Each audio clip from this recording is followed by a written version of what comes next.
Heureuse de vous retrouver, mesdames et messieurs, en ce début de la semaine. Ouvrons la page de l'actualité. Au cours de la semaine du 20 au 26 octobre, la situation sécuritaire s'est fortement dégradée sur plusieurs fronts à l'est de la République démocratique du Congo, à Masisi comme à Fizi. Les affrontements entre groupes armés et factions Wazalendo se multiplient tandis que les forces armées de la République démocratique du Congo poursuivent leur riposte contre le M23 AFC.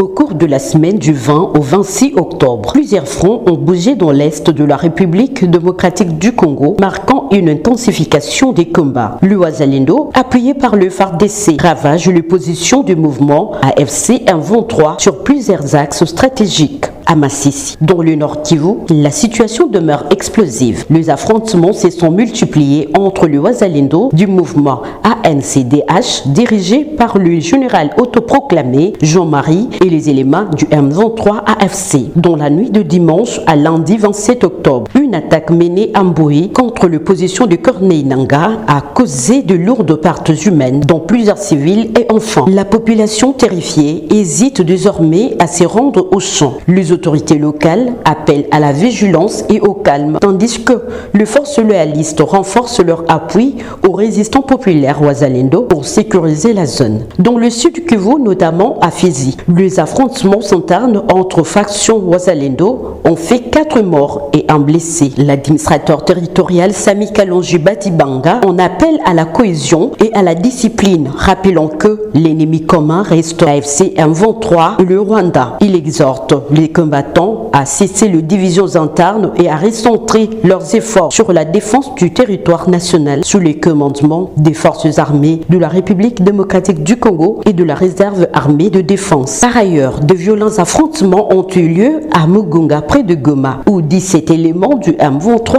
RDF ont été neutralisés. Malgré les tensions, la population garde confiance dans la résistance locale et dans le soutien des autorités, convaincues que la paix finira par triompher grâce à la bravoure de Wazalendo et à la détermination des forces armées congolaises. Nous sommes à présent au sud Kivu, dans les territoires de Chabunda, où la rentrée académique 2025-2026 à l'ISTEM a été lancée ce lundi 27 octobre 2025 par une cérémonie haute en couleurs, ponctuée d'une caravane des anciens et nouveaux étudiants dans les principales artères de la ville. Les directeurs de l'institution ont exhorté la jeunesse à suivre les enseignements supérieurs. Papi Moulingati pour les détails. Ouverture de l'année académique 2025-2026 à l'Institut supérieur de technique médicale ISTEM Chabunda, c'est lundi 27 octobre 2025. Une cérémonie qui a débuté par une caravane sur les artères principales de Chabunda, sous le rythme des fanfares kimbanguistes. C'était en présence des autorités académiques de l'ISTEM Chabunda, les anciens et nouveaux étudiants inscrits à cette institution de santé pour cette année académique. Selon le directeur général de l'ISTEM Chabunda, Dr Justin Baketi, l'année qui vient de commencer est une année de travail afin de lutter contre la sous-qualification dans le domaine de santé en territoire de Chabunda. Ainsi, il appelle les anciens et nouveaux diplômés d'État d'emboîter les études supérieures, surtout dans la science de santé, car la santé c'est l'homme et on ne peut pas désenclaver une entité avec un peuple malade. Dr Justin Baketi. Monsieur l'administrateur du territoire de Chabunda ou son représentant, mesdames et messieurs les membres du corps enseignant, chers collègues administratifs, chers étudiants, distingués invités, camarades de haut, c'est avec une profonde joie et grand sens de responsabilité que je m'adresse à vous à l'occasion de cette rentrée académique 2025-2026. À l'ISTEM Chabunda. Chaque rentrée est une promesse, celle d'un renouveau, bien un engagement collectif pour excellence et d'un porteur du discours académique, porteur de transformation personnelle, professionnelle et communautaire. L'année écoulée, bien qu'intense, nous a permis de consolider plusieurs acquis, notamment l'acquisition d'un terrain concession avec 2 certificat d'enregistrement des cadastres et le troisième en cours de validation. Construction en cours d'un bâtiment pilote à des auditoires qui seront opérationnels pour cette année académique 2025-2026. Amélioration des documents pédagogiques. Nous avons acheté des écrans projecteurs qui vont nous aider à exiger par notre nouveau système éducatif licence, master, doctorat dans l'enseignement. Nous brisons la haine, le tribalisme et toutes sortes de médiocrités avant nous. Nous avons également renforcé notre position comme acteur clé dans la formation des cadres universitaires de la santé et dans le pays en général. Notre système sanitaire ne se limite pas seulement ou soit dans l'encadrement des jeunes, mais aussi dans la promotion de la santé dans notre territoire de Chabunda et partout en République démocratique.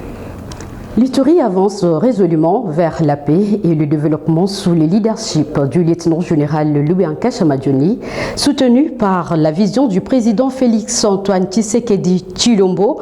Le gouverneur militaire multiplie les actions concrètes, notamment l'inspection de travaux de modernisation de plus de 20 km de routes saluées par une population reconnaissante. Regardez.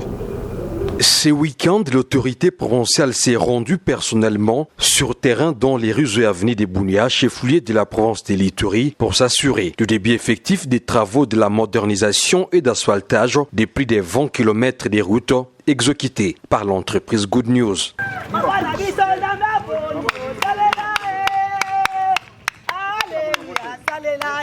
Profitant de son activité sportive hebdomadaire du samedi, le gouvernement militaire a parcouru à pied plusieurs artères de la ville en pleine réhabilitation. Une manière concrète de joindre l'utile à l'agréable.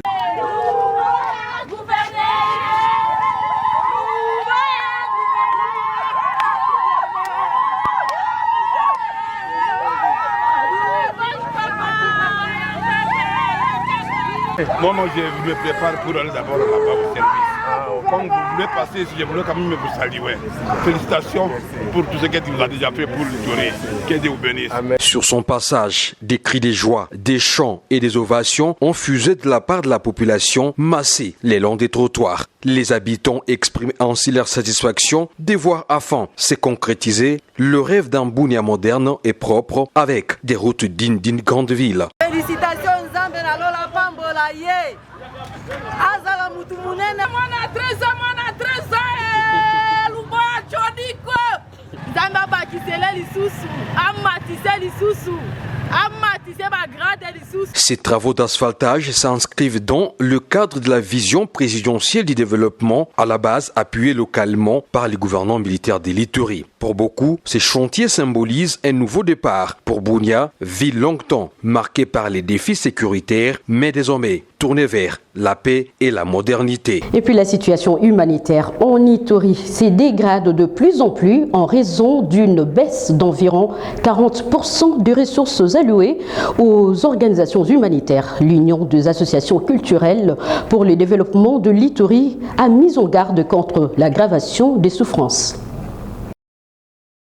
Depuis un certain temps, la province de l'Ituri traverse une période en crise humanitaire. Face à ces défis, l'Union des associations culturelles pour le développement de l'Ituri appelle le gouvernement à combler ses déficits budgétaires, à imposer la paix et à assumer pleinement sa responsabilité dans la prise en charge des déplacés. Par ailleurs, elle insiste également sur la nécessité de renforcer la présence militaire pour restaurer l'autorité de l'État et faciliter les retours des populations dans leurs villages. L'UNADI souligne en outre que la situation des déplacés en Ituri reste préoccupante malgré les efforts des humanitaires. De nombreux enfants sont privés d'école depuis 7 ans, les structures humanitaires sont inexistantes et d'autres insuffisamment équipées dans plusieurs sites de réfugiés et certains lieux restent inaccessibles en raison d'insécurité. À en croire les chefs de bureau du programme alimentaire mondial à Bunia qui redoute pour sa part une détérioration prochaine de la situation et annonce d'ailleurs une réduction de 40% des ressources allouées aux opérations humanitaires, ce qui entraînera une diminution directe du nombre des bénéficiaires de l'aide humanitaire dans cette région. La population de l'Ituri alerte à cet effet le gouvernement central pour une intervention rapide tant humanitaire que sécuritaire pour sauver les vies des Congolais. Poursuivons toujours dans ces journaux à Kikwit lors d'une parade générale au camp lieutenant-colonel EBA. Le général-major Padiri Moïse Jonas a rappelé aux militaires que la discipline et le respect de la population sont des valeurs fondamentales pour l'armée. Il a également mis en garde contre tout comportement déviant pouvant ternir l'image de FARDC.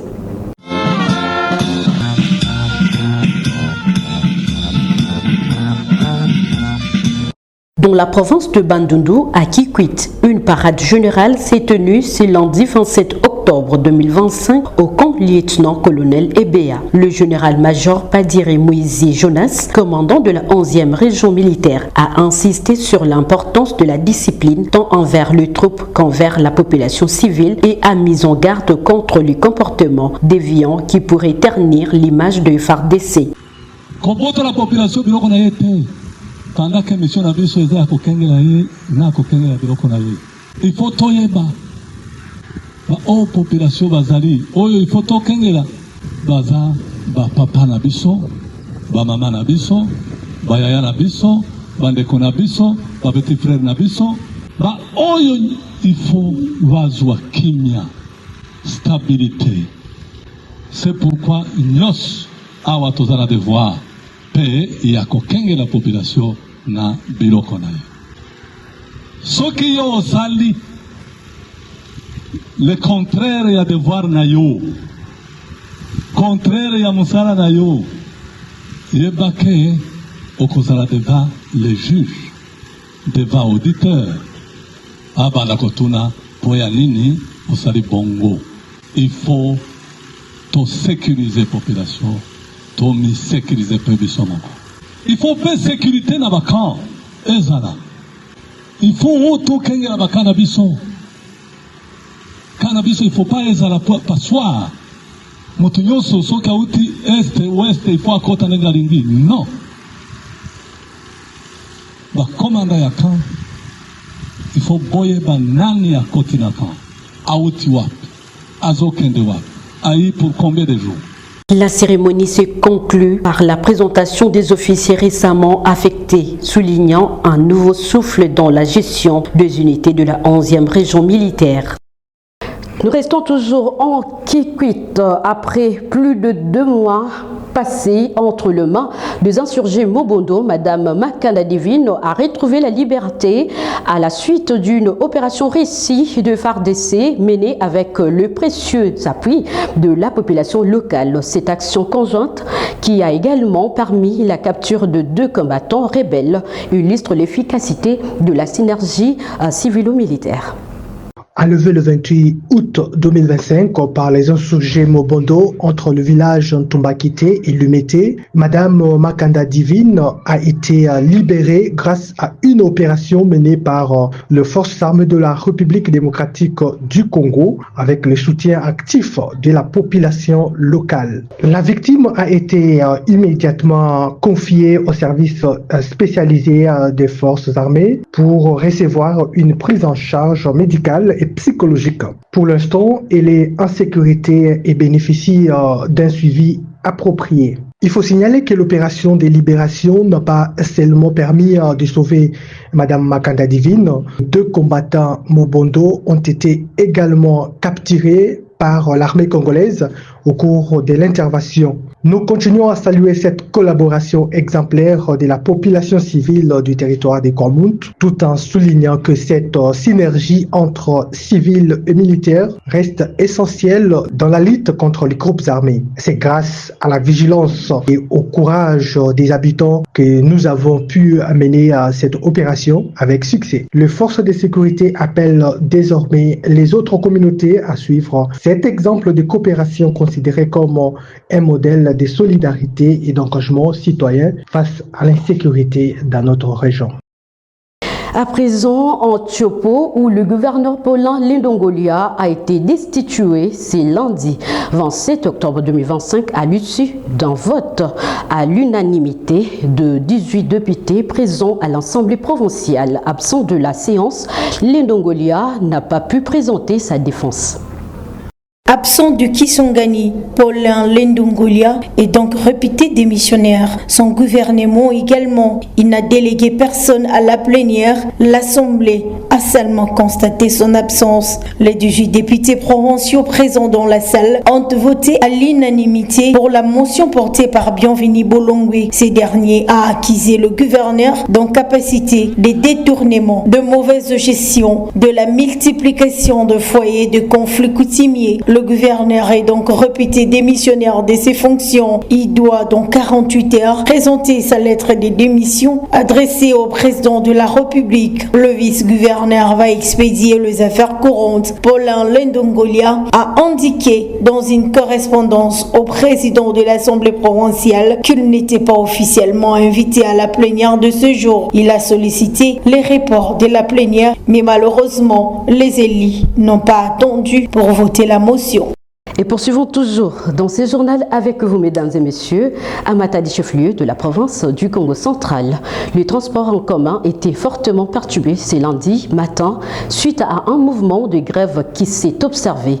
Les conducteurs de taxi et motos ont protesté contre la nouvelle grille tarifaire mise en place par la mairie en collaboration avec certaines associations professionnelles de chauffeurs et motocyclistes. À Matadi, chef-lieu de la province du Congo central, le prix de la course pour les motos et transports en commun passe de 1000 francs à 550 francs congolais, selon la décision prise par le maire de Matadi, Dominique Nko-Diambete, au cours d'une réunion tenue avec le chef de division provinciale de l'économie et des transports, le responsable de l'association des chauffeurs du Congo, ainsi que les associations de motards de Matadi. À en croire les premiers citoyens de la ville de Matadi, cette mesure est consécutive à l'appréciation du franc congolais sur le marché d'échange à Matadi. Malheureusement, cette décision n'a pas été acceptée par les motards et les chauffeurs taxi qui, ce lundi 27 octobre, ont décrété un mouvement de grève pour protester contre cette nouvelle grille tarifaire en barricadant les routes et brûlant le pneu. La matinée de ce lundi a été très mouvementée au quartier Mvwandu et Mikondo, situé dans la commune de Mvuzi. Les sources sur place rapportent que les transports en commun étaient rares, même certaines activités scolaires et économiques ont été paralysées. Approchés, quelques conducteurs en colère précise hors caméra que cette initiative vise à attirer l'attention de l'autorité urbaine pour prendre une décision équitable pour tous.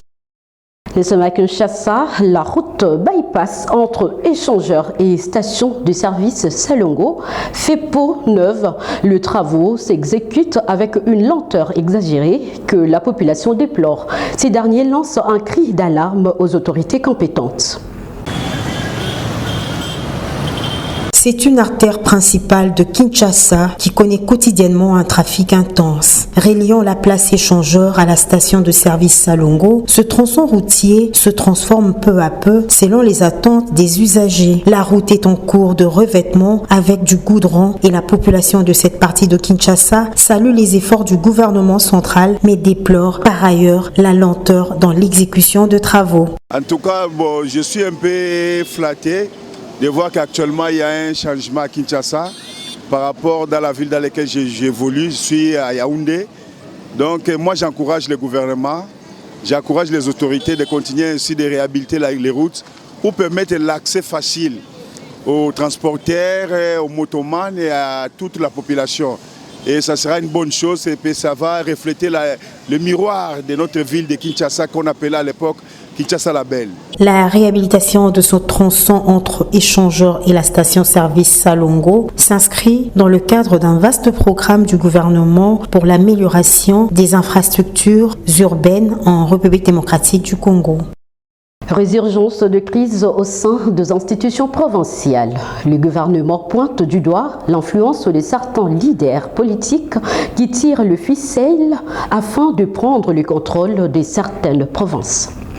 La résurgence des crises au sein des institutions provinciales met à mal la stabilité institutionnelle dans un contexte où la République démocratique du Congo fait face à l'agression rwandaise via la coalition AFC M23 dans sa partie orientale. C'est ce qu'a relevé la vice-ministre de l'Intérieur, Sécurité, Décentralisation et Affaires coutumières Eugénie Tshilakamba lors de la 64e réunion du Conseil des ministres tenue sous la direction de Félix Tshisekedi, président de la République. Dans sa note d'information présentée au nom de son titulaire Jacquemain Chabani Luko, Eugénie Tshilakamba a dévoilé au gouvernement les causes à la base de cette situation. Outre les problèmes liés à la gouvernance des provinces, le gouvernement a épinglé comme problème le chef des partis politiques et promet des mesures pour remédier à ces problèmes devenus monnaie courante dans des provinces. Et avant de nous séparer, la ville de Goma, exposée naturellement aux éruptions volcaniques et limniques, ne pourrait-elle pas attirer l'attention des autorités avant que le pire n'arrive? Suivez l'éditorial de Michapiwest TV.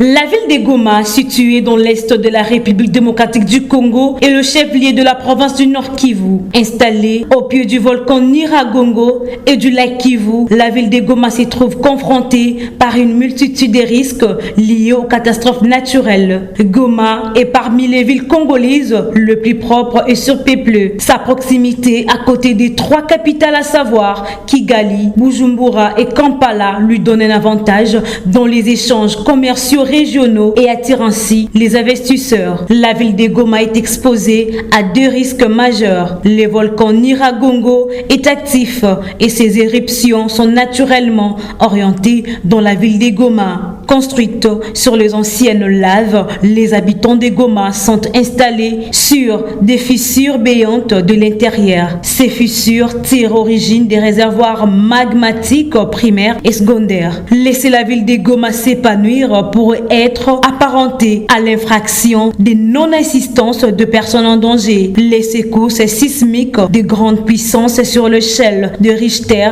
pourraient être le début d'un épisode apocalyptique à Goma. Le lac Kivu, très riche en gaz méthano et carbonique, est la seule source en eau consommée dans la ville de Goma. Les gaz carboniques, très dangereux pour les êtres vivants, s'accroît et prend des allures inquiétantes. L'histoire du lac Nyos en 1986 au Cameroun pourrait être vécue à Goma si rien n'est fait aujourd'hui. Les cas extrêmes d'une éruption sous lacustre pourraient occasionner une éruption limnique du gaz carbonique et lancer l'apocalypse à Goma et ses environs. Il est important de se demander pourquoi la population n'est pas suffisamment informée sur ces menaces. Deux investissements dans l'immobilier, dont le retour sur investissement est étalé sur plusieurs décennies, ne cesse de croître. La politique d'Autriche n'a pas de place car les menaces sont sérieuses. L'observation volcanique de Goma, qui est le sonneur d'alerte, est-il prise au sérieux? Les chercheurs sont-ils motivés ou outillés?